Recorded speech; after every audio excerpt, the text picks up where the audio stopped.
ប្អូនព័ត៌មានមួយនេះគឺល្អខ្លាំងមែនទែនសម្រាប់កម្ពុជាយើងដូច្នេះជួយ share ឲ្យបានគ្រប់គ្នាបើសិនជាយើងស្រឡាញ់ទឹកដីខ្មែរយើងចាគឺការពីម្សិលមិញថ្ងៃទី27ខែសីហាឆ្នាំ2026វេលាម៉ោង10ព្រឹក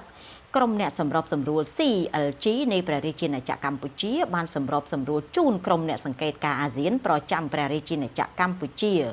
ដឹកនាំដោយប្រធានបេសកកម្មក្រុមអ្នកសង្កេតការអាស៊ាន AOTKACOM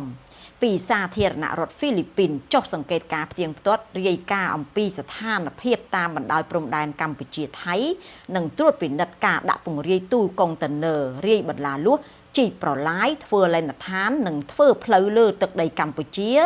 និងការកាន់កាប់ដោយខុសច្បាប់របស់យោធាថៃនៅច្រកអូស្មាច់ក្នុងតំបន់អូខ្លាឃ្មុំ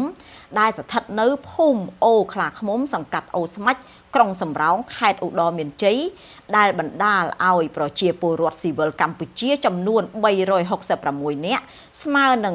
98គ្រួសារគឺស្ត្រី190នាក់ក្នុងនោះមានកុមារចំនួន101នាក់មិនទាន់វិលត្រឡប់ទៅកាន់លំនៅឋានវិញបានឡើយចាបងប្អូនព័ត៌មាននេះគឺល្អខ្លាំងហើយសំខាន់ខ្លាំងបងប្អូនណាសង្ឃឹមថាបងប្អូនជួយ share អរគុណច្រើន